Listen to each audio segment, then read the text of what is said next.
الكريم أما بعد فأعوذ بالله من الشيطان الرجيم بسم الله الرحمن الرحيم قل هو الذي أنشأكم وجعل لكم السمع والأبصار والأفئدة قليلا ما تشكرون صدق الله العظيم رب اشرح لي صدري ويسر لي أمري واحلل عقدة من لساني يفقه قولي NTV দর্শক forum Malaysia আয়োজিত আজকের এই এনটিভি ইফতার প্রোগ্রাম 2024-এ ইন্টারন্যাশনাল ইয়ুথ সেন্টার হল রুমে আপনারা যারা উপস্থিত হয়েছেন আপনাদের সবাইকে জানাচ্ছি আন্তরিক শুভেচ্ছা এবং অভিনন্দন। আহলান ওয়া সাহলান ওয়া মারহাবান বিকুম ফি হাযাল লিকা আত-তাইয়্যিব আল মুবারাক।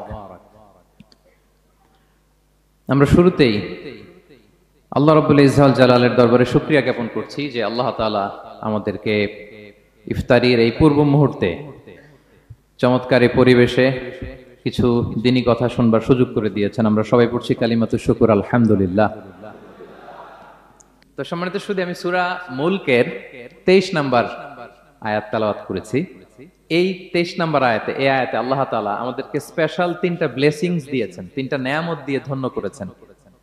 এ নিয়ে আমরা কথা শুনবো ইনশাআল্লাহ। আল্লাহ তাআলা বলছেন قل هو الذي أنشأكم وجعل لكم السمع والأبصار والأفئدة قليلا ما تشكرون। নবী হে আপনি বলুন তিনি সে সত্তা যিনি তোমাদেরকে সৃষ্টি করেছেন আর তোমাদেরকে দিয়েছেন শ্রবণ শক্তি, দৃষ্টি শক্তি আর চিন্তা শক্তি, কিন্তু খুব অল্প সংখ্যক লোকই তোমরা শুকরগুজার হও।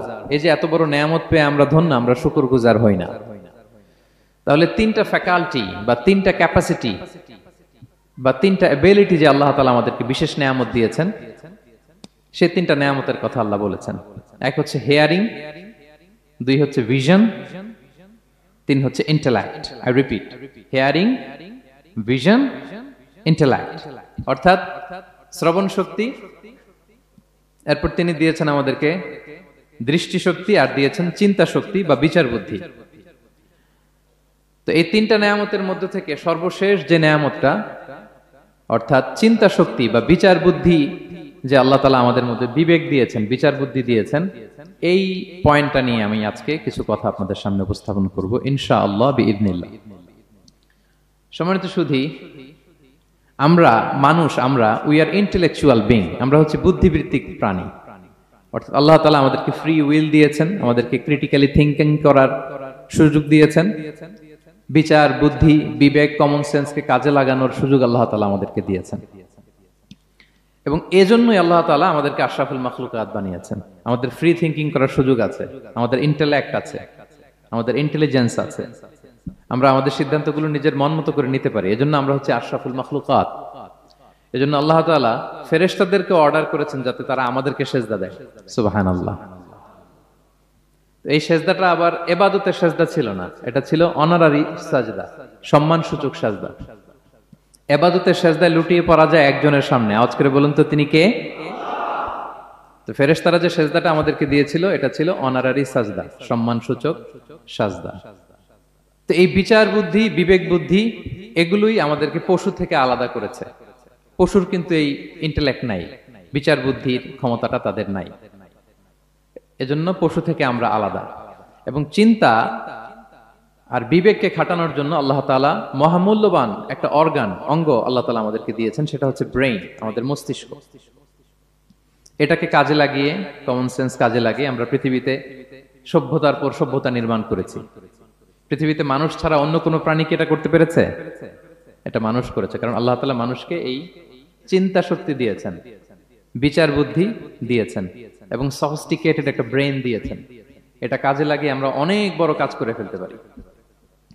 এবং আপনি শুনলে অবাক হবেন, আমাদের এই যে ছোট্ট ব্রেনটা, খুব বেশি না কিন্তু ওজন, একটা প্রাপ্তবয়স্ক মানুষের হিউম্যান ব্রেনের ওজন কত ধারণা আছে কারো? হ্যাঁ, কত? 3 pound, on an average 3 pound, মানে 1.5 কেজি। এই 1.5 কেজি ওজনের ব্রেন দিয়ে আমরা পৃথিবীতে এই সভ্যতাগুলো বিনির্মাণ করেছি। এবং আপনি শুনলে অবাক হবেন, আমাদের এই ব্রেইনের মেমোরি ক্যাপাসিটি, মেমোরি স্টোরেজ অনেক বেশি। বিজ্ঞানীরা গবেষণা করে ওনারা জানিয়েছেন যে আমাদের হিউম্যান ব্রেইনের মেমোরি হচ্ছে 2.5 পেটাবাইটস। আপনারা মেগাবাইটের নাম শুনেছেন, গিগাবাইটের নাম শুনেছেন, পেটাবাইট হয়তো অনেকে শুনেন নাই। পেটাবাইট আরো অনেক বেশি, অনেক বড়। তো এক পেটাবাইটে হয় 1 মিলিয়ন গিগাবাইট। আই রিপিট, এক পেটাবাইটে হয় 10 লক্ষ গিগাবাইট। তার মানে আমার আর আপনার যে হিউম্যান ব্রেইন, এই ব্রেইনের ক্যাপাসিটি হচ্ছে 25 লক্ষ গিগাবাইট। সুবহানাল্লাহ, এত আসতে 25 লাখ গিগাবাইট আমাদের ব্রেইনের মেমোরি বা স্টোরেজ। আচ্ছা বলেন, আপনাদের এই যে আইফোন মোবাইল, এটাতে মেমোরি কত? 256 জিবি ম্যাক্সিমাম, ম্যাক্স 256 জিবি। আচ্ছা গেল। এরপর আমাদের ল্যাপটপ গুলোতে মেমোরি স্টোরেজ কত ম্যাক্সিমাম? সাধারণত 500 জিবি, যারা খুব বেশি নেয় হয়তো 1000 জিবি, 1 টেরাবাইট, তাই না? এই তো। তাহলে আমাদের ল্যাপটপ গুলোর মেমোরি স্টোরেজ হচ্ছে 1000 গিগাবাইট। তাতে সারা দুনিয়াটাই যেন এটার ভিতরে ঢুকিয়ে রাখা যায়, ঠিক কিনা? কিন্তু আল্লাহ তাআলা আমাদেরকে যে দয়া করে ব্রেন দিয়েছেন, এটার মেমোরি ক্যাপাসিটি হচ্ছে 25 লক্ষ গিগাবাইট। আল্লাহু আকবার। এবং আপনি শুনলে অবাক হবেন, এই ব্রেনের ভিতরে আল্লাহ তাআলা অনেক নিউরন দিয়েছেন, মানে স্নায়ু কোষ, যে নিউরন গুলো ব্রেনের মেসেজ গুলো, ইনফরমেশন গুলোকে ট্রান্সমিট করে। আমাদের ব্রেইনে এই স্নায়ু কোষের সংখ্যা বা নিউরনের সংখ্যা মোর দেন 100 বিলিয়ন, মানে 10,000 কোটিরও বেশি। তো আমরা যত বেশি চিন্তা করি, যত বেশি ব্রেইন খাটাই, আমাদের এই স্নায়ু কোষগুলোর মধ্যে সংযোগায়ন বাড়ে, মানে নিউরন কানেক্টিভিটি বাড়ে। এই ব্যাপারে পৃথিবীতে সবচেয়ে বড় স্পেশালিস্ট হচ্ছে ডক্টর হার্বার্ট বানসন, হার্ভার্ড ইউনিভার্সিটির একজন অ্যাসোসিয়েট প্রফেসর। তো তাকে জিজ্ঞেস করা হয়েছিল মানুষের এই নিউরন কানেক্টিভিটি সর্বোচ্চ কত হতে পারে, একজন মানুষ যত চিন্তা করুক, যত ব্রেন খাটাক, কত হতে পারে। তো সে গবেষণা করে বলেছিল 25-এর ডান দিকে 30টা শূন্য বসালে যত হতে পারে, একটা মানুষের মাথার স্নায়ুগুলোর সংযোগায়ন বা নিউরন কানেক্টিভিটি ঠিক তত হতে পারে। 25-এর ডান দিকে কয়টা শূন্য? 30টা। এটা আমি কি দিয়ে বলবো? হ্যাঁ, million, billion, trillion, zillion, fillion, octillion সব ছাড়িয়ে যাবে। আচ্ছা, সংখ্যাটা কত বড় আমি একটু উদাহরণ দিয়ে বলি। আমরা যে কম্পিউটারের দোকানে গেলে প্রিন্টিং করি না, A4 সাইজের কাগজ আছে না? একটা হিউম্যান ব্রেইনে যত পরিমাণ নিউরন কানেক্টিভিটি হতে পারে, তত পরিমাণ সাদা কাগজ যদি আপনাকে দেয়া হয়, A4 সাইজের সাদা কাগজ দিয়ে যদি বলা হয় যে এটা টেবিলের উপর রাখেন, ইন্টারন্যাশনাল ইয়ুথ সেন্টারের এই টেবিলের উপর এই কাগজগুলো রাখেন, আপনি কাগজগুলো রাখতে শুরু করবেন। কাগজের স্তূপ উঁচু হতে হতে হতে হতে এই টাওয়ার ছাড়িয়ে, আকাশ ছাড়িয়ে, বাতাস ছাড়িয়ে, মহাকাশ স্টেশন ছাড়িয়ে, নাসার বিজ্ঞানীদের নাগালে আসা প্রথম আকাশের যত দূর বিজ্ঞান যেতে পেরেছে, এই যে জেমস ওয়েব টেলিস্কোপ 34 কোটি বছর আগের ছবি, স্থির চিত্র আমাদেরকে পাঠিয়েছে, যত দূর মানুষের নাগালে এসেছে, কাগজের স্তূপ এরকম উঁচু হতেই থাকবে, তারপরেও অনেক কাগজ আপনার হাতে থেকে যাবে। তার মানে কি পরিমাণে নিউরন কানেক্টিভিটি আমাদের ব্রেনে সম্ভব। তো এখন দ্য কোশ্চেন রাইজেস, প্রশ্ন হচ্ছে আমরা আমাদের ব্রেনকে ওইভাবে খাটাই কিনা, ব্রেনটাকে কাজে লাগাই কিনা। আমাদের যে অভাবনীয় চিন্তা শক্তি, আনলিমিটেড চিন্তা শক্তি দিয়ে যে আল্লাহ তাআলা আমাদেরকে সৃষ্টি করেছেন, এটার কতটুকু আমরা ব্যবহার করি, আমাদের এই সফিস্টিকেটেড যে ব্রেইন আল্লাহ দিয়েছেন, এটা ব্যবহার করি কিনা, দিস ইজ দ্য কোশ্চেন।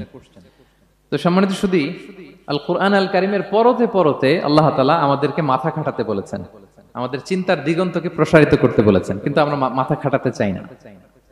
আমরা যেন চিন্তাশীল হয়ে উঠি, আমরা যেন ব্রেইন খাটাই। অনেক আয়াত আপনি পাবেন, দুই একটি আয়াত আপনাদের সামনে আমি উপস্থাপন করবে আজকের আলোচনার ইতি টানবো ইনশাআল্লাহ বিইজনিল্লাহ।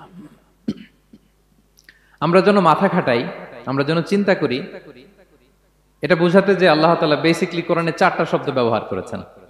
4টা, একটু ক্লাসের মতো মনে করেন, তাহলে মনে থাকবে, কিছু শিখে গেলাম। প্রথম শব্দ হচ্ছে আন-নাযার, আন-নাযার। 2 নম্বর হচ্ছে আল-আকল, 3 নম্বর হচ্ছে আত-তাফাক্কুর, 4 নম্বর হচ্ছে আত-তাদাব্বুর। আই রিপিট, আবার বলি, আন-নাযার, আল-আকল, আত-তাফাক্কুর, আত-তাদাব্বুর। আন-নাযার, আল-আকল, আত-তাফাক্কুর, আত-তাদাব্বুর। বলতে পারবেন 4টা? 1 নম্বরে কি? আন-নাযার, 2 নম্বরে আল-আকল, 3 নম্বরে আত-তাফাক্কুর, 4 নম্বরে আত-তাদাব্বুর। এই 4টা শব্দ নিয়ে সংক্ষিপ্ত কিছু আলোকপাত করবো ইনশাআল্লাহ বিইজনিল্লাহ। আন-নাযার শব্দটা আপনাদের পরিচিত, একটু ভেঙে বললে বুঝতে পারবেন। আমরা বলি না এই যে নজর দিস না, এই যে নজর লাগবে, বলি না নজর দেয়া। নজর মানে হচ্ছে তাকানো, তবে সাধারণ তাকানো না, careful look, with deep observation and reflection.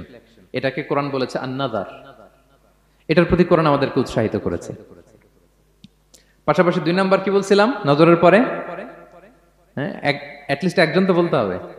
আল আক, আল আক, এটাও আপনারা অর্থ জানেন। আমরা বলি না আকল, হ্যাঁ, কিরে তোর কি আকল নাই, তুই কি ব্যাকেল বলি না আমরা এরকম?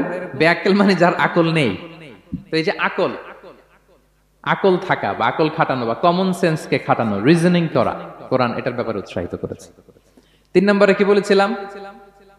হ্যাঁ, আত্তাফাক্কুর। এই যে ইউআই এর স্টুডেন্ট পাওয়া গেছে তো, ওনারা বলতে পারতেছে আত্তাফাক্কুর। আত্তাফাক্কুর শব্দটা আসছে ফিকির থেকে। ফিকরা, ফিকির, ফিকির তো বোঝেন নাকি? আমরা বলি না যে ফিকির করতে হবে? তো আত্তাফাক্কুর মানে ক্রিটিক্যাল থিংকিং, বিশ্লেষণধর্মী চিন্তা করা। আর সর্বশেষ হচ্ছে আত্তাদাব্বুর।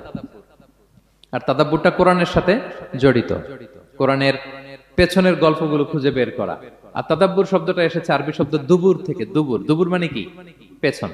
তো কোরআনের কোন একটা আয়াতের পেছনের গল্পটা কি, পেছনের রহস্যটা কি, এর নেপথ্যে কি, এর গুরু রহস্য কি, এটাকে বের করা। এই 4টা ব্যাপারে কোরআন অনেক এমফাসাইজ করেছে। তো এই 4টা নিয়ে আমরা কথা বলি। প্রথমে কি বলেছিলাম? প্রথম শব্দটা আন-নাযার। সবাই বলেন তো প্রথম শব্দটা কি? আন-নাযার। নজর মানে কি? দৃষ্টি দেয়া, স্বাভাবিক দৃষ্টি না, গভীর দৃষ্টি, সুগভীর দৃষ্টি। হ্যাঁ, ইংরেজিতে বলে অবজারভেশন বা রিফ্লেকশন। তা আমরা যেন শুধু ফেল ফেল করে তাকিয়ে না থাকি। আল্লাহ বলেছে তাকালে তাকানোর মতো তাকাবা, গভীর দৃষ্টি দিবা। আল্লাহ বলেন আফালা ইয়ানজুরুনা ইলাল ইবিলি কাইফা খুলিকাত ওয়া ইলাস সামাই কাইফা রুফিআত ওয়া ইলাল জিবালি কাইফা নুসিবাত ওয়া ইলাল আরদি কাইফা সুতিহাত। আল্লাহ বলেন ওরা কি নজর দেয় না? আফালা ইয়ানজুরুনা, নজর থেকে ইয়ানজুরুনা ইলাল ইবিলি, ওরা কি উটের দিকে তাকায় না? Don't they see to the camels how masterfully they were created. হ্যাঁ, তারা কি উটের দিকে তাকায় না কিভাবে উটকে সৃষ্টি করেছি? তারা কি আকাশের দিকে তাকায় না খুঁটিবিহীন বিশাল আকাশকে কেমন করে বানালাম? তারা কি পাহাড়ের দিকে তাকায় না কিভাবে পাহাড়কে ফার্মলি সেট করা হলো পৃথিবীর সাথে? তারা কি জমিনের দিকে তাকায় না কিভাবে জমিনটাকে বিস্তীর্ণ করে দেয়া হয়েছে? তো এই 4টা কথা আল্লাহ বললেন। রাসূল সাল্লাল্লাহু আলাইহি ওয়াসাল্লাম যখন মক্কার কুরাইশদেরকে তাওহীদ, রিসালাত, আখিরাতের দাওয়াত দিচ্ছিল, তারা এই দাওয়াতকে প্রত্যাখ্যান করলো, তারা মানছে না। তো তখন আল্লাহ তাআলা এই আয়াত নাজিল করে বললেন আফালা ইয়ানজুরুনা ইলাল ইবিলি কাইফা খুলিকাত। মক্কার কুরাইশরা কি উটের দিকে তাকায় না? উটকে কিভাবে আমি তৈরি করলাম এটা একটু দেখতে পারে না ওরা? আরে উটের দিকে তাকালেই তো ওরা উটের মালিক আমি আল্লাহরে খুঁজে পাবে। কারণ কুরাইশরা ছিল কোরআনের প্রাইমারি অডিয়েন্স, যদিও কোরআন সবার জন্য এসেছে। তো আল্লাহ বললেন আফালা ইয়ানজুরুনা ইলাল ইবিলি কাইফা খুলিকাত। ওরা কি উটের দিকে তাকায় না? উট দেখার জন্য তো ওদের চিড়িয়াখানায় যাওয়া লাগবে না, অথবা মক্কার কুরাইশদের চায়নাতেও যাওয়া লাগবে না, কারণ উট তো ওদের গৃহপালিত প্রাণী, ঠিক কি না? ঘরে ঘরে আরব দেশে উট আছে না নাই? আছে। তো উটের দিকে তাকায় না। সম্মানিত সুধী, উটের কথা আল্লাহ কেন বললেন? কুরাইশদেরকে উটের কথা বললেন এজন্য, উট হচ্ছে এমন আজীব একটা প্রাণী যেটা প্রাণী বিজ্ঞানীদেরকে হয়রান করে দিয়েছে। আল্লাহু আকবার। আপনি অবাক হবেন উটের যে ফিচার আল্লাহ তাআলা দিয়েছেন। মক্কার লোকেরা উটের গোশত খাইতো, উটের দুধ খাইতো, উটের চামড়া দিয়ে দ্য ফাইনেস্ট লেদার, দামি লেদার তারা বানাতো।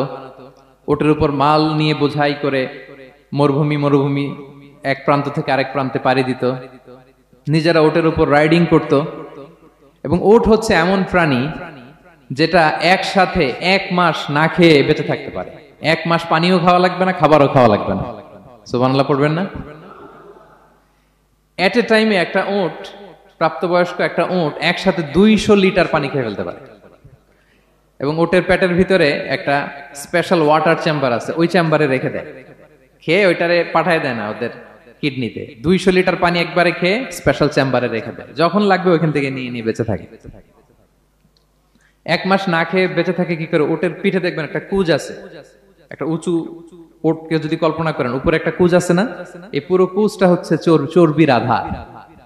তো ওটার যখন খাবার থাকে না মরুভূমিতে, মাসের পর মাস যখন চলে, ওই চর্বি থেকে এনার্জি নিয়ে সে মরুভূমিতে চলে, সে না খেয়েও বাঁচতে পারে।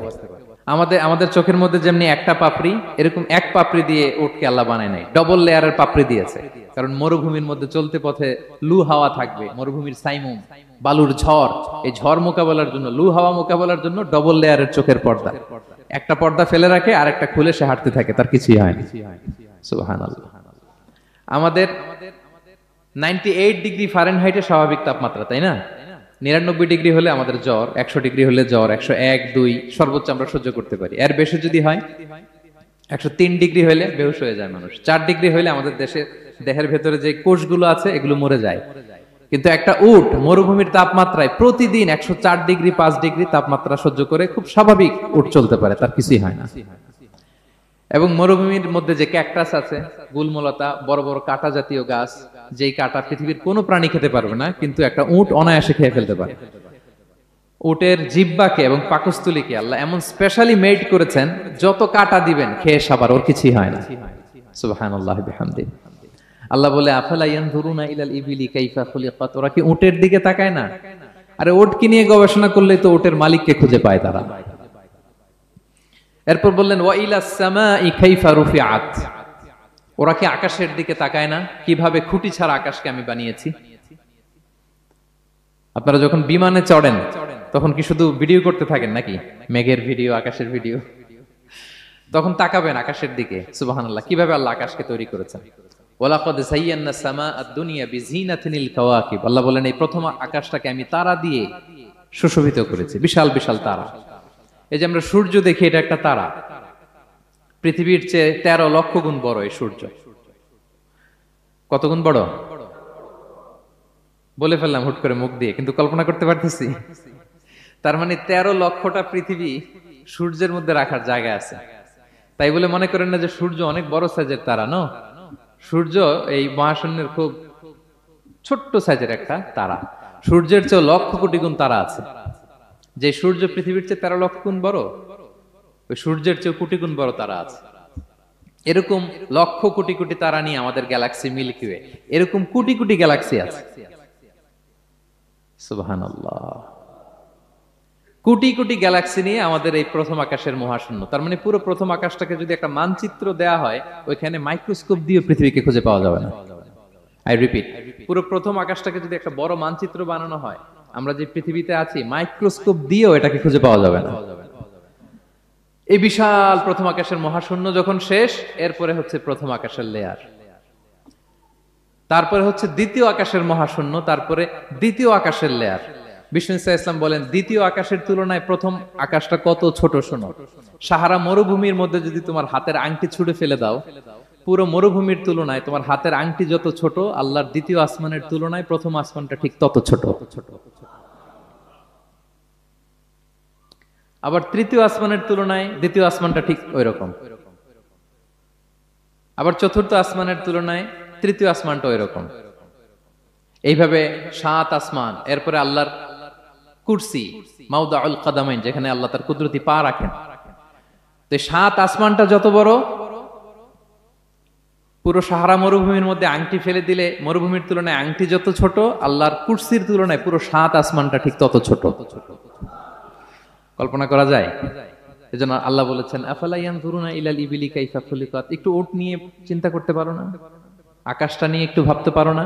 ওয়া ইলাল জিবালি কাইফা নুসিবাত, একটু পাহাড়ের দিকে তাকিয়ে একটু অবজারভেশন করা যায় না, রিফ্লেকশন। ও মক্কার লোকেরা, পাহাড় দেখার জন্য তো তোমাদের অন্য দেশে যাওয়া লাগবে না, তোমরা তো সারাউন্ডেড বাই মাউন্টেন্স, চারদিকে শুধু পাহাড়, পাহাড় আর পাহাড়। এই পৃথিবীর ভেতরে 7টা টেকটনিক প্লেট আছে। এই 7 tectonic plates creates the mountain range on earth. পৃথিবীর মধ্যে মাউন্টেন এভাবেই হয়েছে। বিগ ব্যাং এর মহাবিস্ফোরণের পরে এই প্লেটগুলো যখন কোলাপস করলো, মাঝখানের জায়গা উঁচু হয়ে গেল, দ্যাট ইজ মাউন্টেন। এটাই মাউন্টেন।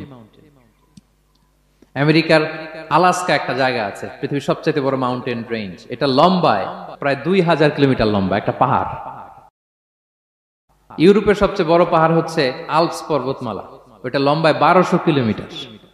কল্পনা করতে পারেন, একটা পাহাড় 1200 কিলোমিটার লম্বা।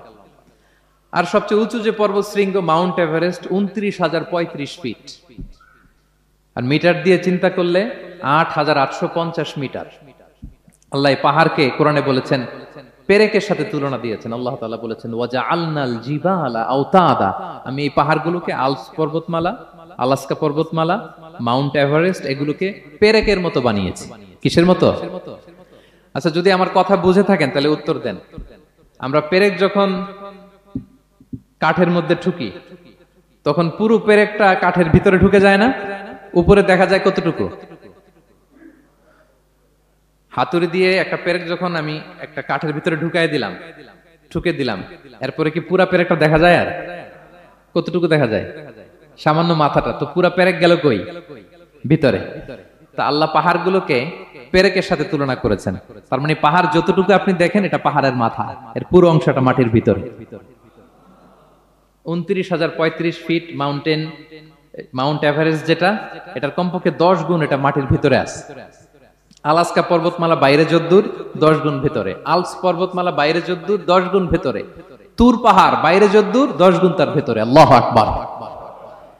এজন্য আল্লাহ বলেন ওয়াইলাল জিবালি কাইফা নুসিবাত, ওরা কি পাহাড়ের দিকে তাকায় না কিভাবে এই পাহাড়গুলোকে আমি তৈরি করেছি। আল্লাহ যখন এই পৃথিবী সৃষ্টি করলেন, পৃথিবীর মধ্যে ভাইব্রেশন হচ্ছিল, কাঁপাকাঁপি, কাঁপছিল পৃথিবী।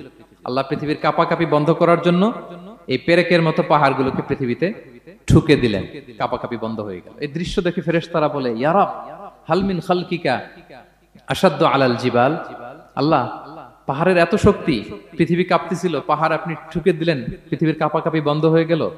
আপনার সৃষ্টির মধ্যে পাহাড়ের চেয়ে শক্তিশালী কিছু আছে? আল্লাহ বললেন আছে। সেটা কি? আল হাদিদ। আল্লাহ বললেন সেটা লোহা, কারণ লোহা দিয়ে পাহাড় কাটা যায়, ঠিক কিনা? লোহার কথা শুনে ফেরেশতারা অবাক, লোহা পাহাড়ের চেয়ে শক্তিশালী?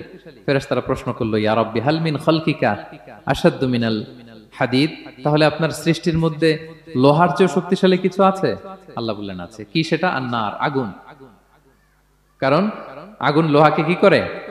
গলিয়ে ফেলে। ফেরেশতারা শুধু অবাকই হচ্ছে। ফেরেশতারা বলে আগুনের চেয়ে শক্তিশালী কিছু আছে? আল্লাহ বলে আছে আল মা, পানি। কারণ আগুনে দাউ দাউ করে জ্বলে ওঠা আগুনের মধ্যে পানি দিলে আগুন অস্তিত্ব হারায়। ফেরেশতারা শুধু অবাকই হচ্ছে। তারা বলে তাহলে পানির চেয়ে শক্তিশালী কিছু আছে? আল্লাহ বলেন আছে। আর রিহ, বাতাস।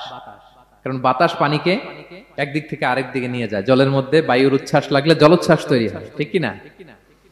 ফেরেশতারা আবার অবাক হয়ে বলে তাহলে বাতাসের চেয়ে শক্তিশালী কিছু আছে? আল্লাহ বললেন আছে। সেটা কি? বলতেছে বনি আদম।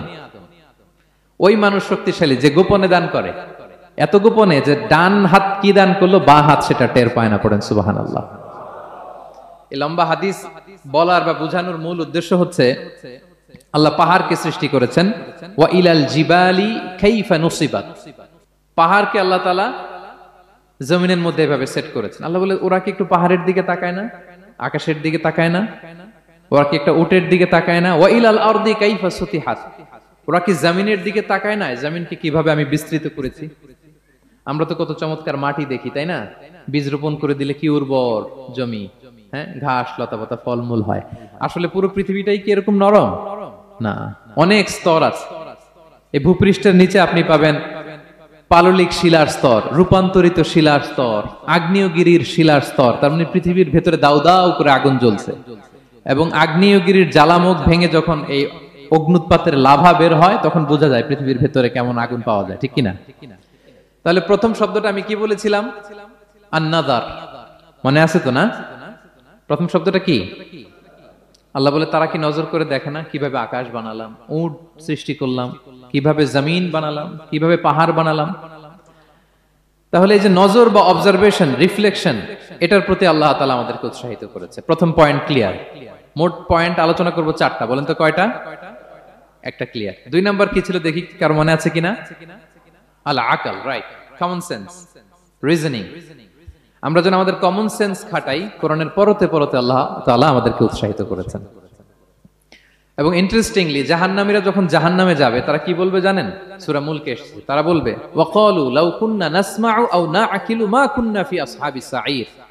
তারা বলবে হায় রে, নবীদের কথা যদি মানতাম আর যদি একটু কমন সেন্স খাটাইতাম তাহলে তো জাহান্নামে আসা লাগতো না। ওই দিনের এই আফসোসে কোনো কাজ হবে? প্রিয় ভাইরা, ওই দিন যত আফসোস করেন কোনো কাজ হবে? তাহলে জাহান্নামীরাও আফসোস করবে হায় রে, একটু যদি আকল খাটাইতাম তাইলে আজকে আর জাহান্নামের আগুনে পোড়া লাগে না। নবীদের কথা যদি শুনতাম আর যদি আকল খাটাতাম, কি খাটাতাম, তাইলে আজকের এই কঠিন অবস্থা আমাদের পড়া লাগতো না।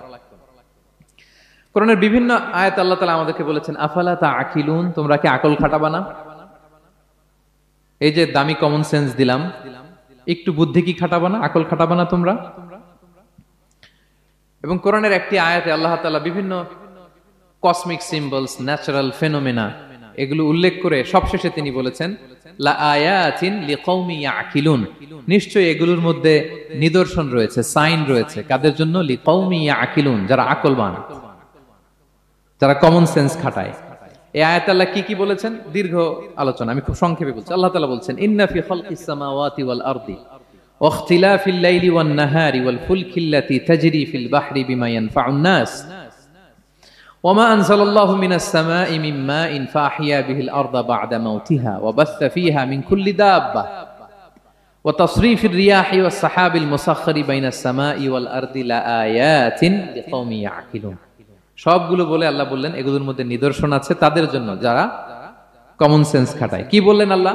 আল্লাহ বললেন আকাশ জমিনের সৃষ্টির মধ্যে, দিবারাত্রির পরিবর্তনের মধ্যে, এই যে 24 ঘন্টার 12 ঘন্টা দিন 12 ঘন্টা রাত, আহ্নিক গতির কারণে এই যে দিবারাত্রি আমরা পাই, এই পৃথিবীটা তার অরবিটে কক্ষে যেমনি ঘুরে, আবার পৃথিবীটা তার অক্ষেও ঘুরে। যে আপনারা যারা ক্রিকেট খেলছেন এরকম স্পিন বল করেন না? হ্যাঁ, কমন পড়ছে?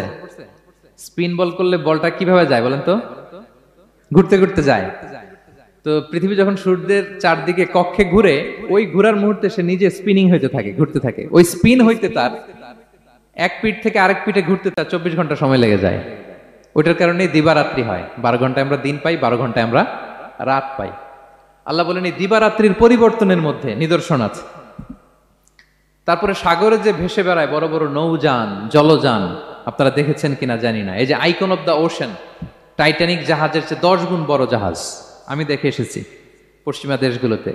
এত বিশাল বড় জাহাজ, এটা সামনে দাঁড়ালে এটা দৈত্যের মতো মনে হয়। মালয়েশিয়াতে তো অনেক কন্ডোমোনিয়ামস, 10-15টা কন্ডোমোনিয়ামস একসাথে জোড়া লাগালে এটা যত বড়, ওই ক্রুজগুলো, জাহাজগুলো এত বড়। এক একটা জাহাজের ভেতরে 3000-4000 হোটেল রুম আছে, 8-10টা রেস্টুরেন্ট আছে, ফুটবল স্টেডিয়াম আছে, থিম পার্ক আছে, বিশাল একটা এন্টায়ার সিটি। এই বিশাল ক্রুজগুলো, Icon of the Sea, Virgin Voyages, Royal Caribbean, এগুলো সাগরের উপর দিয়ে ভেসে বেড়ায়। আল্লাহ বলে ওয়াল ফুলকিল্লাতি তাজরি ফিল বাহরি বিমা ইয়ানফাউন নাস, সাগরের উপরে বিশাল বড় বড় ক্রুজগুলো ভেসে বেড়ায়, এর মধ্যে নিদর্শন আছে। এরপর আল্লাহ বললেন আমি পানি থেকে সব প্রাণী তৈরি করেছি, ওয়াজআলনা মিনাল মাই কুল্লা শাইইন হাই, সব প্রাণ এসেছে পানি থেকে। বিজ্ঞান এটাকে কনফার্ম করেছে। তারা বলেছে পৃথিবীর সর্বপ্রথম এককোষী প্রাণীর নাম হচ্ছে অ্যামিবা। অ্যামিবা এসছে, জুপ্লাঙ্কটন, ফাইটোপ্লাঙ্কটন, ব্যাকটেরিয়া প্লাঙ্কটন, এভাবে স্পিসিসগুলো ডেভেলপ করেছে। আল্লাহ বলে এর মধ্যে নিদর্শন আছে। এরপর আল্লাহ তাআলা বলেছেন মৌসুমী বায়ু, এই যে বায়ুর প্রবাহ, এতে নিদর্শন আছে। আর আকাশ জমিনের মাঝখানে যে মেঘমালাগুলো ভেসে বেড়ায়, এই সবগুলোর ভেতরে নিদর্শন আছে। কাদের জন্য? আল্লাহ বলেন লা আয়াতিন লিকাউমি ইয়াকিলুন, তাদের জন্য যারা আকল খাটায়, যারা কমন সেন্স খাটায়। সুবহানাল্লাহ পড়বেন না? এজন্য বিমানে যদি আপনারা উইন্ডো সিট পান, কি করবেন আজকে থেকে বলেন? উইন্ডো সিটের পাশে বসে বসে রিল দেওয়ার জন্য ভিডিও মেক করব। কি করবেন? হ্যাঁ, আল্লাহর নিদর্শন দেখব, কত ক্ষুদ্র আমি, কত নগণ্য আমি, কত তুচ্ছ আমি, এটা বুঝবার চেষ্টা করব। তাহলে 4টা পয়েন্টের 2টা চলে গেল, একটা হচ্ছে নাযার আর একটা হচ্ছে আল আকল। 3 নাম্বার কি ছিল? একজন বলতে হবে। আত-তাফাক্কুর। আত-তাফাক্কুর মানে ক্রিটিক্যাল থিংকিং। ক্রিটিক্যাল থিংকিং করা। আল্লাহ যে আমাদেরকে ব্রেন দিয়েছেন, এটা দিয়ে ক্রিটিক্যাল থিংকিং করা, ব্রেনটাকে কাজে লাগানো, গড্ডালিকা প্রবাহে ভেসে না বেড়ানো, ব্রেনটাকে আমরা যেন কাজে লাগাই। আত-তাফাক্কুর। ইব্রাহিম আলাইহিস সালাম এই আত-তাফাক্কুর বা ক্রিটিক্যাল থিংকিং এর ক্ষেত্রে আমাদের জন্য অনুপম আদর্শ ছিল। কোন নবীর নাম বললাম? সবাই বলেন তো নবীর নাম কি? উনি যেই সময়টাতে পৃথিবীতে এসেছিলেন তখন কেউ করতো তারার পূজা, কেউ করতো চাঁদের পূজা, কেউ করতো সূর্যের পূজা। আমরা হইলে কি করতাম? কোন এক দলে ঢুকে যেতাম। কি বলেন? এক দল করে তারার পূজা, আরেক দল সূর্যের, আরেক দল চাঁদের। আমরা হইলে কি করতাম? এক দলে ঢুকে যেতাম। উনি ঢুকেন নাই। উনি এই তারকা পূজারী, সূর্য পূজারীদের চিন্তার দেয়ালে আঘাত করেছেন। সুবহানাল্লাহ। ফালাম্মা জান্না আলাইহিল লাইলু রাআ কাওকাবা। উনি কিভাবে সত্যের সন্ধান পেলেন দেখেন। উনি রাত্রিবেলা যখন দেখেন যে লোকজন তারার পূজা করে, উনি ভাবলেন হাযা রাব্বি, তারাই কি আমার রব? পরে দেখে না, দিনের বেলায় তারারে আর খুঁজে পাওয়া যায় না। এখন মনে মনে ভাবে হায় রে, আমার রব যদি আবার মাঝে মধ্যে না থাকে তো আমি যাব কই?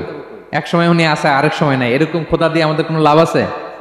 যিনি সবসময় আমার টেক কেয়ার করবে, আমরা তো ওই খোদার ইবাদত করি, ঠিক কিনা? উনি বললেন না না, এই তারা আমার রব হতে পারে না। এরপর দেখা যায় আরেকদিন রাত্রিবেলা সবাই চাঁদের পূজা করে, কি দ্যুতিময় চাঁদ, জ্যোৎস্না ছড়ায়।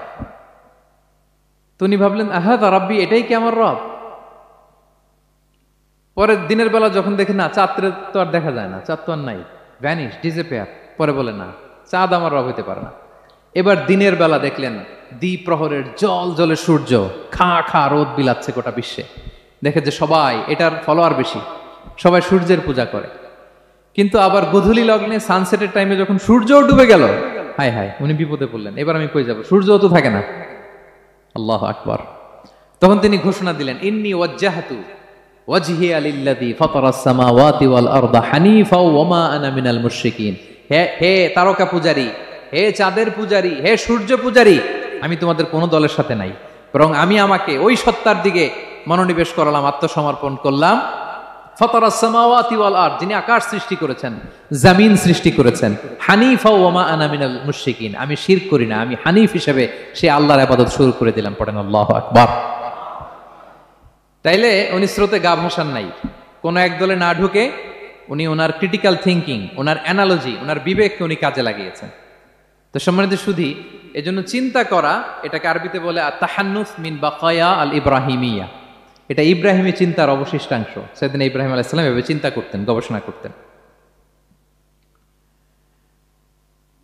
সূরাতুন নাহলে আল্লাহ তাআলা মৌমাছি কিভাবে মধু সংগ্রহ করে এই ইনফরমেশনটা যখন আমাদের সামনে পেশ করলেন, এই আয়াতের শেষেও তিনি একই কথা বললেন, ইন্না ফি যালিকা লাআয়াতান লিকাউমি ইয়াতাফাক্কারুন। নিশ্চয় এর মধ্যে যারা চিন্তাশীল তাদের জন্য নিদর্শন আছে। মৌমাছি যে মধু সংগ্রহ করে, আপনারা মৌচাক দেখছেন? কে কে দেখি মৌচাক দেখছেন? মাশাআল্লাহ, আচ্ছা ঠিক আছে। রাসূল সাল্লাল্লাহু আলাইহি ওয়াসাল্লাম মধু বড্ড পছন্দ করতেন। পিওর হানি, দুর্গন্ধওয়ালা হানি তিনি খেতেন না, পিওর হানি খাবেন, খুবই এনার্জেটিক। এবং কোরআনে মাত্র দুইটা জিনিসকে শেফা বলা হয়েছে, এক হচ্ছে কোরআনকে বলা হয়েছে শেফা, আর এই মধুকে বলা হয়েছে শেফা। সুবহানাল্লাহ। আল্লাহ তাআলা বললেন, ওয়া আওহা রাব্বুকা ইলান নাহলি আনিত্তাখিযি মিনাল জিবালি বুয়ুতা ওয়া মিনাশ শাজারি ওয়া মিম্মা ইয়ারিশুন। আল্লাহ তাআলা মৌমাছিকে শিখাই দিলেন কিভাবে মৌচাক বাঁধতে হবে। এবং আল্লাহ বললেন, ইত্তাখিযি মিনাল জিবালি বুয়ুতা, তোমরা পাহাড়ে মৌচাক বাঁধো, ওয়া মিনাশ শাজার, গাছের মগ ডালে বাঁধো, অথবা উঁচু মাচার উপরে বাঁধো, যাতে গ্রামের ছোট্ট ছেলেরা ঢিল মারতে না পারে। মৌচাক যারা দেখছেন, এটা কি নিচু নিচু জায়গায় মৌমাছির মৌচাক হয় না, উঁচু একেবারে মগ ডালে। এটা মৌমাছির শিখাই দিছে কে? হ্যাঁ, কে শিখিয়েছে? আল্লাহ সুবহানাহু ওয়া তাআলা মৌমাছিকে শিখিয়ে দিয়েছে। যারা আরবি বোঝেন তারা বুঝতে পারবেন, ইত্তাখিদি এটা ফেমিনিন জেন্ডার। তার মানে আল্লাহ যা অর্ডার করেছেন এটা পুরুষ মৌমাছিকে অর্ডার করেন নাই, নারী মৌমাছিকে। তো গবেষণায় দেখা গিয়েছে পুরো মৌচাকের বাসাটাকে এখানে যে লিডারশিপ বহন করে, এটা কোনো পুরুষ মৌমাছি না, এটা নারী মৌমাছি। সুবহানাল্লাহ। এবং তিন ধরনের মৌমাছি থাকে, একটা হচ্ছে কুইন বি, রানী মৌমাছি, আর একটা হচ্ছে মেল বি, এরা বংশ বিস্তার করে, আর একটা হচ্ছে ওয়ার্কার বি, এরা এই মধু আনা নেওয়া করে। তা আল্লাহ এদেরকে বললেন, কুলি মিন কুল্লি সামারাত, এই মৌমাছি তোমরা আশেপাশের সব সুন্দর সুন্দর ফুল থেকে, ফল থেকে, ফ্লাওয়ার নেকটার্স, পুষ্প রস সংগ্রহ করে নিয়ে আসো। মধু এত স্বাস্থ্যকর, হেলদি ডায়েট কেন? কারণ আশেপাশের গাছের মধ্যে এখানে আপনার ভেষজ গাছ আছে, ওষুধি গাছ আছে, বনাজি গাছ আছে, ঠিক কিনা? তো মৌমাছিগুলো সেখান থেকে ফ্লাওয়ার নেকটার্স, পুষ্পরস সংগ্রহ করে আবার চলে আসে। এবং আল্লাহ বললেন, ফাসলুকি সুবুলা রব্বিকি যুলুলা, পথ ভুলে যেও না, যেই পথে গেছো ওই পথে ফিরে আসো। একটা মৌমাছি মৌচাক থেকে প্রায় 10 কিলোমিটার দূরেও অনেক সময় চলে যায়, আবার 10 কিলোমিটার পথ চিনে আবার মৌচাকে এটার ফিরায় আনে কে? এই পুরো মেকানিজমটা নিয়ে গবেষণা করে অস্ট্রিয়ান একজন সায়েন্টিস্ট, তার নাম হচ্ছে কার্ল ব্রনফেশ, সে একটা বই লিখেছে, দ্য ডান্সিং বিজ, এবং এই বই লিখে সে নোবেল লরেট হয়েছে, নোবেল প্রাইজ পেয়েছে।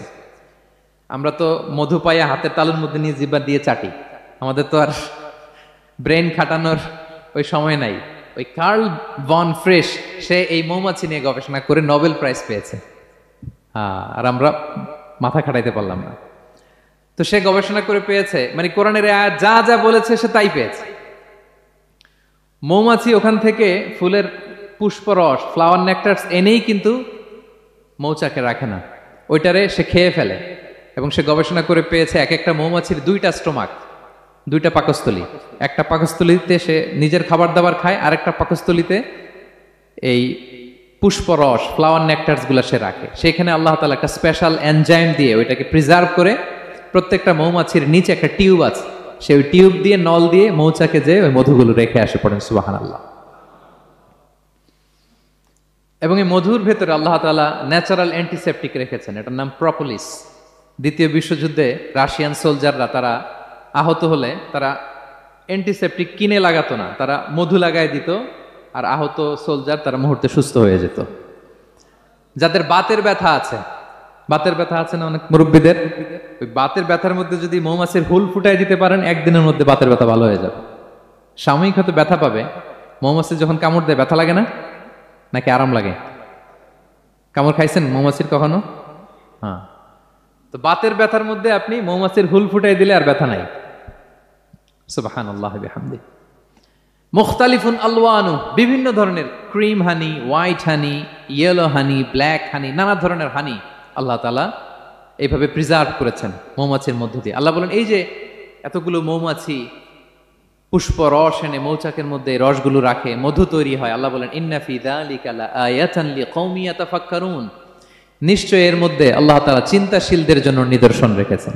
যারা চিন্তা করে, তারা হাতের তালুতে শুধু জিহ্বা দিয়ে চেটে চেটে খায় না, তারা ভাবে কোত্থেকে আসলো এই মধু, কিভাবে মৌমাছিগুলো যায়, কিভাবে ফিরে আসে। তাহলে বলেন তো, আমাদের চিন্তাশীলতার দরকার আছে না নাই? সূরা আলে ইমরানের 190 নম্বর আয়াতে আল্লাহ তাআলা বলেছেন, যারা আকাশ বাতাস পৃথিবী সৃষ্টি নিয়ে চিন্তা করে এবং সর্ব অবস্থায় আল্লাহ তাআলার জিকির করে, ওয়া ইয়াতাফাক্কারুনা ফি খালকিস সামাওয়াতি ওয়াল আরদ, এবং তারা তাফাক্কুর করে, ক্রিটিক্যাল থিংকিং করে, এবং তারা বলে, মা খালাকতা হাযা বাতিলা, হে আল্লাহ তুমি অনর্থক কিছু সৃষ্টি করো নাই। মনে রাখবেন, এই পৃথিবীতে আল্লাহ তাআলা অনর্থক কোনো কিছু সৃষ্টি করে নাই, করেছে? যেটাই সৃষ্টি করেছে এটা এর মধ্যে মানব কল্যাণ আছে না নাই? আল্লাহ তাআলা আমাদের জন্য কল্যাণ রেখেছেন।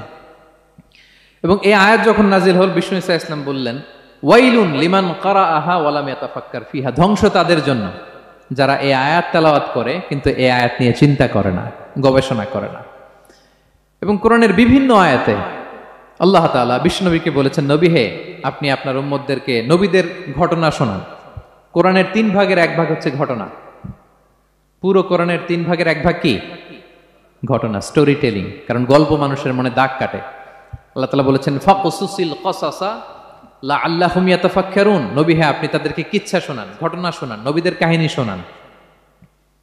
লাআল্লাহুম ইয়াতাফাক্কারুন, যাতে করে তারা ক্রিটিক্যাল থিংকিং করে। তারা লূত আলাইহিস সালামের কওমের ঘটনা যখন শুনে যে আল্লাহ তাআলা আপসাইড ডাউন করে দিয়েছিলেন, তারা যখন কওমে আদের ঘটনা শুনে, কওমে সামুদের ঘটনা শুনে, তারা যেন চিন্তাশীল হয়। এবং বিশ্বনবীর সাহাবী আবু দারদা রাদিয়াল্লাহু তাআলা আনহু, উনি বলতেন, তাফাক্কুরু সাআতিন খায়রুন মিন কিয়ামি লাইলা, 1 ঘন্টা কেউ যদি আল্লাহর সৃষ্টি নিয়ে চিন্তা করে, সেটা সারা রাত তাহাজ্জুদের সালাত অফার করার চেয়ে উত্তম।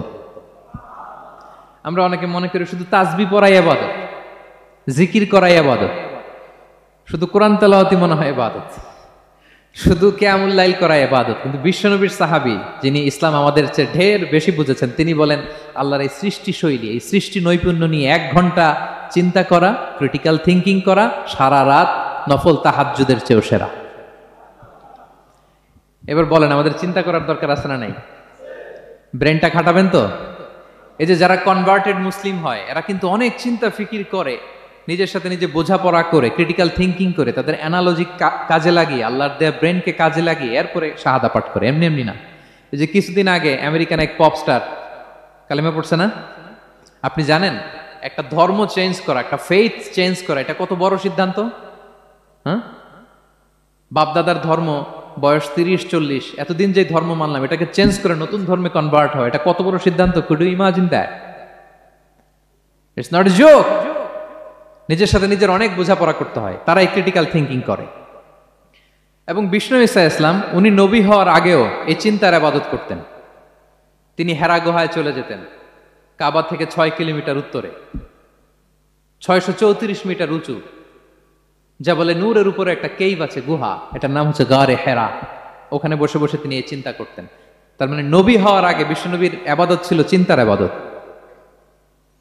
নবী হিসেবে অ্যাসাইন্ড হওয়ার আগে বিশ্বনবীর ইবাদত কি ছিল বলেন তো? নামাজ পড়া, কোরআন তেলাওয়াত করা। কোরআন তো নাজিলই হয় নাই, কোরআন তেলাওয়াত করবে কেমনে? তখন 6 মাস বসে বসে উনি ওখানে কি করেছেন বলেন? ধ্যানমগ্ন করেছেন, ধ্যানমগ্ন ছিলেন, তিনি চিন্তা করতেন। ওইটাই ছিল ওনার আধ্যাত্মিক শিক্ষায়তন।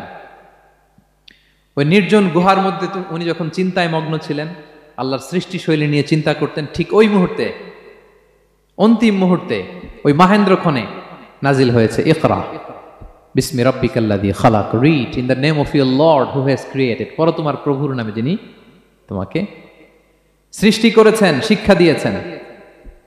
তাহলে সম্মানিত সুধী, ইসলামের সূচনা হয়েছিল, এটা বলা যায় ফাইনালি যে ইসলামের সূচনা হয়েছিল এই চিন্তার ইবাদতের মধ্য দিয়ে। তো আমরা যেন চিন্তা করি। তাহলে 4টা পয়েন্টের 3টা আমরা ক্লিয়ার করে ফেললাম। আর তাফাক্কুর, ক্রিটিক্যাল থিঙ্কিং ও শেষ। 4 নম্বর কি বলেছিলাম? হ্যাঁ বলো তো। আর তাদাব্বুর। আর তাদাব্বুর মানে পন্ডারিং অন দ্য কোরআন, কোরআনকে গবেষণা করে পড়া, কোরআনের আয়াতের অন্তর্নিহিত মর্মার্থ, গূঢ় রহস্য উদ্ঘাটনের চেষ্টা করা। আল্লাহ বলেন আফালা ইয়াতাদাব্বারুনাল কোরআন আম আলা কুলুবিন আকফালুহা, ওরা কি কোরআন নিয়ে একটু চিন্তা গবেষণা করবে না, নাকি ওদের অন্তরে জং ধরা তালা পড়ে গিয়েছে?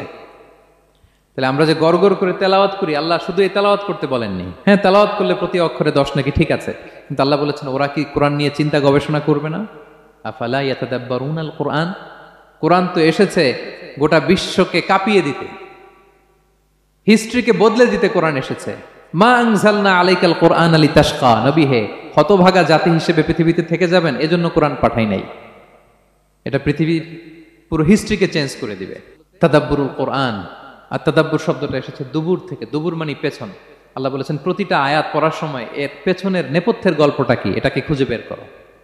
আপনি যত বড় মুফাসসির হন, কোরআনের আয়াত আপনি যত পড়বেন, প্রতিদিন নিত্য নতুন নতুন নতুন তথ্য আপনি পাবেন। আল্লাহর কসম, আমি আল আজহারে কোরআন নিয়ে পড়াশোনা করেছি, IIM এ কোরআন নিয়ে masters, human embryology in the Holy Quran, PhD-র 5 বছর, human behavioural patterns in the Holy Quran. এখনো তো তাফসির করে যাই, প্রতিদিন কোরআন স্টাডি করি। একটা আয়াত যত পড়ি, প্রত্যেক স্টাডিতে নতুন নতুন ইনফরমেশন আমার মাথায় চলে আসে। শুধু আমার মাথা না, পৃথিবীর যত বড় মুফাসসির হোক তিনি, যত পড়বে কোরআন, যত রিভাইজ করবে, যত রিসার্চ করবে, প্রত্যেক রিভিশনে সে নতুন নতুন তথ্য পাবে। এজন্য আল্লাহ বলেন আফালা ইয়াতাদাব্বারুনাল কোরআন, ওরা কি কোরআন নিয়ে একটু চিন্তা গবেষণা করবে না, নাকি ওদের অন্তরে তালা, জং ধরা তালা লেগেছে? তো সম্মানিত সুধী, আসুন এই কোরআন নাজিলের মাসে আমাদের জং ধরা তালাটাকে আনলক করার জন্য আমরা কোরআনকে with vast concentration, with deep analysis and critical thinking নিয়ে যেন পড়ি। প্রতিটা আয়াত পড়ার সময় এর পেছনের গল্পটা কি, কোন প্রেক্ষাপটে নাজিল হলো, বর্তমান সময়ের সাথে কিভাবে এটাকে অ্যাটাচ করা যায়, এটার অন্তর্নিহিত গূঢ় রহস্যটা কি, এই গূঢ় রহস্য উদ্ঘাটনের কথা, কোরআন নিয়ে গবেষণার কথা এবং চিন্তার কথা বারবার কোরআন আমাদেরকে বলেছে। আমাদের এই চিন্তাকে জাগানোর জন্য এই কোরআন বারবার আমাদের কাছে আহ্বান করেছে। এখন আমাদের কি একটু সময় হবে না কোরআনকে চিন্তার সাথে গবেষণার সাথে পড়ার? হ্যাঁ, চিন্তাশীলতার সাথে গবেষণা করে কোরআন স্টাডি করার দরকার আছে না নাই? বলেন বলেন। হ্যাঁ, পড়বেন তো আপনারা। যারাই চিন্তা করবে, চিন্তাশীল হবে, কমন সেন্সকে খাটাবে, তারাই পৃথিবীর হিস্ট্রি পাল্টে দিবে। এই যে বিমান দিয়ে যে আমরা চড়ি, 2 ভাই আবিষ্কার করছে, Wilbur Wright, Orville Wright, Wright ভ্রাতৃদ্বয়। বলেন তো এই অরভিল রাইটের চোখ ছিল কয়টা? 3টা না? হ্যাঁ, উইলবার রাইটসের হাত ছিল কয়টা? আমার হাত কয়টা? আপনার হাত কয়টা? তো ওরা পারলে আমরা পারবো না কেন? কারণ এই চিন্তার ইবাদত থেকে আমরা দূরে সরে গিয়েছে। আমাদের মধ্যে রিজনিং নাই, আমাদের মধ্যে লজিক্যাল আন্ডারস্ট্যান্ডিং নাই, আমাদের মধ্যে ক্রিটিক্যাল থিঙ্কিং নাই, আমাদের মধ্যে পন্ডারিং অন দ্য কোরআনিক ভার্সেস নাই।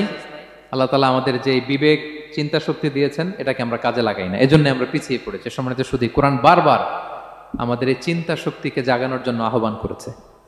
কোরআনের আয়াতের পরতে পরতে কোরআন আমাদেরকে বলেছে আমরা যেন চিন্তাশীল হই। এই যে সফিস্টিকেটেড ব্রেন আল্লাহ তাআলা দয়া করে আমাদেরকে দান করেছে, আমরা যেন এই ব্রেনটাকে কাজে লাগাই, আমরা যেন আমাদের বিবেকটাকে কাজে লাগাই, আমরা যেন আমাদের কমন সেন্সকে কাজে লাগাই। তাহলে আমাদের সোনালী অতীত আবার আমরা ফিরে পাবো। তাহলে আজকের এই আলোচনা থেকে ফাইনাল কথা হচ্ছে যে আমাদেরকে চিন্তা করতে হবে, যে কোনো জিনিসকে কোশ্চেন করতে হবে, প্রশ্ন করতে হবে, কেন, কিভাবে, ও পারলে আমি কেন পারবো না। কোরআনের আয়াত পড়ার সময় বারবার চিন্তা করবেন, সব দায় দায়িত্ব আমাদের উপর ঠেলে দিয়েন না। কোরআন নিয়ে শুধু আমরাই গবেষণা করবো আর ওয়াজ শোনাবো, এটা not only my sole responsibility, আপনাদেরও দায়িত্ব আছে, প্রত্যেকের দায়িত্ব। যত কোরআন পড়বেন আপনার অন্তরের তালা খুলে দিবে কে? আল্লাহ তাআলা আমাদেরকে চিন্তাশীল হওয়ার তৌফিক দান করুক। আমাদের এই সফিস্টিকেটেড ব্রেনকে যেন আমরা কাজে লাগাতে পারি, আমাদের কমন সেন্সকে যেন আমরা কাজে লাগাতে পারি, আমাদের রিজনিংকে যেন আমরা কাজে লাগাতে পারি। ইব্রাহিম আলাইহিস সালামের মতো গদ বাঁধা গড্ডালিকা প্রবাহে গা ভাসিয়ে না দিয়ে আমরা যেন প্রশ্ন করতে পারি, আমরা যেন বিবেককে কাজে লাগাই। আল্লাহ তাআলা আমাদের সবাইকে কথাগুলো বোঝার ও আমল করার তৌফিক দান করুক। হাযা মা ইনদি ওয়াল ইলমু ইনদাল্লাহ আলাইহি তাওয়াক্কালতু ওয়া ইলাইহি উনীব। ওয়াসসালামু আলাইকুম ওয়া রাহমাতুল্লাহি তাআলা ওয়া বারাকাতুহু।